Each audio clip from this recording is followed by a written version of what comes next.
Hi అండి, మేము వచ్చామని సండే రోజు మా మమ్మీ ఏమేమి స్పెషల్ చేసిందో నేనైతే మీకు ఇప్పుడు చూపిస్తాను. తలకాయ కూర అయితే వేడివేడిగా ఉడుకుతా ఉన్నది. మా హస్బెండ్ చాలా ఇష్టం అని చెప్పి మా మమ్మీ అయితే తలకాయ కూర అయితే ఇక్కడ ప్రిపేర్ చేస్తూ ఉంది. అలాగే ఇంకా పక్కన చూస్తే చిన్న చేపల పులుసు, ఇది కానీ సంగట్లోకి కానీ వేడివేడి అన్నంలోకి అయితే సూపర్గా ఉంటుంది. ఒకసారి ట్రై చేయండి ఎవరైనా. అలాగే ఇంకో పక్కన అయితే ఇక్కడ జన అయితే ఉడుకుతూ ఉంది. చేపల జన ఉంటుంది కదా, అది. ఇది మా డాడీ నాన్ వెజ్ తిన్నారు కాబట్టి ఆయనకి సొరకాయ బజ్జీ.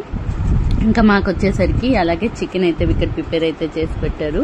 అలాగే చికెన్ గ్రేవీ, అలాగే రైట్గా రసం, ఆ తర్వాత ఇంకా కర్డ్ అనేది ఎలాగో ఉంటుంది కదా ఇంట్లో, అది మేము వచ్చామని చెప్పి మా మమ్మీ అయితే ఇన్ని ఐటమ్స్ అయితే ప్రిపేర్ చేస్తారు. అసలు తలకాయ కూర వేసుకొని తింటా ఉంటే ఎమ్మీగా చాలా బాగుంది. అసలు నాకు చెప్తుంటేనే నోరు ఊడుతూ ఉండింది.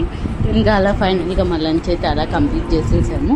అలాగే ఒక నాప్ వేసిన తర్వాత మా మమ్మీ మా పాప కోసం అని చెప్పి ఇక్కడ బ్రెయిన్ అయితే అలా రోస్ట్ చేసి పక్కన పెట్టేశారు. చిన్నపిల్లలకి బ్రెయిన్ తినిపిస్తే వాళ్ళకి చిన్నపిల్లలకి బ్రెయిన్ షార్ప్గా పనిచేస్తుంది అంటారు. అది నాకు ఎంతవరకు కరెక్టో నాకైతే తెలీదు. ఇక్కడ మా మమ్మీ అయితే ప్రిపేర్ చేసి పెట్టారు. సో ఇదైతే బ్రెయిన్ పెట్టడం అయితే నేనైతే పాపకి సెకండ్ టైం. ఆల్రెడీ మా అత్తయ్య వాళ్ళ ఇంటి దగ్గర జాతర చేశారని చెప్పాను కదా, అప్పుడైతే పెట్టాను. అసలు తిందేమో అనుకున్నాము, అక్కడ కొంచెం తినేసింది. ఇక్కడ మా మమ్మీ అయితే కొద్దిగా స్పైసీ యాడ్ చేసింది, మిరియాల పొడి అవన్నీ తగిలించి. సో ఇంకా తిన్నదేమో అనుకున్నాను. చాలా ఇష్టంగా అయితే తింటా ఉంది. మీరు చిన్నపిల్లలు ఎవరికైనా ఉంటే పెట్టండి, బ్రెయిన్ షార్ప్గా పనిచేస్తుంది అంటారు. సో అందుకని చెప్పి మేమైతే ఇక్కడ మా పాపకి అయితే పెడుతున్నాం. అలాగే బీచ్ వీడియోస్ ఎవరైనా చూడకపోతే నేను కింద ట్యాగ్ చేస్తాను, పార్ట్ 1 పార్ట్ 2 చూడండి అందరు మిస్ కాకుండా. ఇంకా అలాగే మీరు ఎవరైనా ఫస్ట్ టైం కానీ ఛానల్ చూస్తే సబ్స్క్రైబ్ చేసుకుని మాత్రం మర్చిపోకండి. మార్నింగ్ చూపించాను కదా జన అనేది, అది నైట్ ప్రిపేర్ చేసి పెట్టేసింది మా మమ్మీ. ఇలా చిన్న చేపల పులుసు ఉంటుంది కదా, అది నేనైతే మా హస్బెండ్ కోసం ప్యాక్ చేస్తున్నాను. మా హస్బెండ్ పని ఉందని చెప్పి రిటర్న్ అయితే తిరుపతి అయితే వచ్చేసారు. సో ఆయన డ్యూటీ చేసి వెళ్తున్నారు కాబట్టి ఒక్కడే చేసుకోలేదని చెప్పి నేనైతే ఇక్కడ మా హస్బెండ్ కోసం అయితే ప్యాక్ చేస్తా ఉన్నాను. ఇక్కడ వెళ్తా ఉండేసరికి ఈవినింగ్ మా పాప అయితే ఏడుస్తూ ఉంది. ఆ మీన్లీ డాడీస్ గోల్ అయితే మా పాప అయితే అసలు నా మాట అసలు వినదు, కానీ వాళ్ళ డాడీ మాట అయితే చాలా బాగా వింటుంది.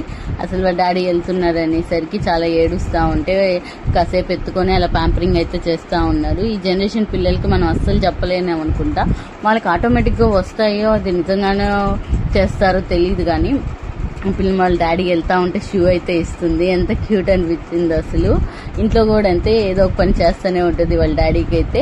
ఇంకా వాళ్ళ డాడీ అయితే ఉమ్మాలు అయితే పెట్టించుకున్నారు. ఇంకా ట్రైన్కి టైం అయిపోతుంది కదా అని చెప్పేసి ఇంకా బాయ్ చెప్పేసి వాళ్ళ డాడీ అయితే వెళ్ళిపోయారు. మీరు ఎవరైనా ఫస్ట్ టైం కానీ మన ఛానల్ కానీ చూసినట్టయితే సబ్స్క్రైబ్ చేసుకోవడం మాత్రం మర్చిపోమకండి. ఇంకా నా లగేజ్ అంతా పాపతో వెళ్ళలేను కదా, ఒకదాన్ని తీసుకెళ్ళాను, మొత్తం మా హస్బెండ్ చేత ఇచ్చి పంపించేశాను. ఇంకా మా పాప అయితే వాళ్ళ డాడీకి అయితే బాయ్ చెప్పేస్తా ఏడుస్తూ ఉన్నింది. ఇంకా నేను స్టాప్ చేసేసాను వీడియో.